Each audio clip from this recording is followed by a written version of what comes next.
দোস্ত, বর্তমানে pan card আবেদন প্রক্রিয়ায় একটি বড় পরিবর্তন আসতে চলেছে।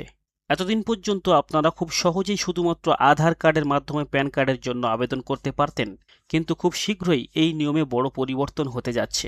এই মুহূর্তে যেটা জানা যাচ্ছে, আপনারা প্রায় 20 মার্চ পর্যন্ত আধার ভিত্তিক প্যান কার্ড আবেদন করতে পারবেন।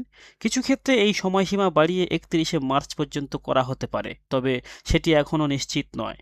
20 মার্চের পর থেকে এনএসডিএল এবং ইউটিআই টিএসএল এর সিস্টেমে একটি বড় ধরনের মাইগ্রেশন শুরু হতে চলেছে। এই সময়ে সার্ভার ডাউন, ওয়েবসাইট সমস্যা বা আবেদন প্রক্রিয়া সাময়িকভাবে বন্ধ থাকার সম্ভাবনা রয়েছে। বর্তমানে প্যান কার্ড প্রক্রিয়াটি এই দুই সংস্থা পরিচালনা করে আসছে, তবে পরবর্তী ধাপে এই কাজটি লার্জেন অ্যান্ড টাব্রো এর অধীনে যেতে পারে বলে জানা যাচ্ছে। সবচেয়ে বড় পরিবর্তনটি হচ্ছে, এখন আর শুধুমাত্র আধার কার্ডের উপর ভিত্তি করে প্যান কার্ড তৈরি করা যাবে না। আগে শুধু নাম এবং জন্ম তারিখ মিললেই প্যান কার্ড জেনারেট হয়ে যেত, কিন্তু নতুন নিয়ম অনুযায়ী আপনাকে অতিরিক্ত সাপোর্টিং ডকুমেন্ট দিতে হবে। বিশেষ করে জন্ম তারিখের প্রমাণ, বাবার নামের প্রমাণ, অন্যান্য পরিচয়পত্র। এই ক্ষেত্রে বার্থ সার্টিফিকেট একটি গুরুত্বপূর্ণ ডকুমেন্ট হিসেবে বিবেচিত হতে পারে। এছাড়াও মাধ্যমিকের অ্যাডমিট কার্ড বা সার্টিফিকেটও ব্যবহার করা যেতে পারে, যদিও এই বিষয়ে এখনও চূড়ান্ত ঘোষণা আসেনি।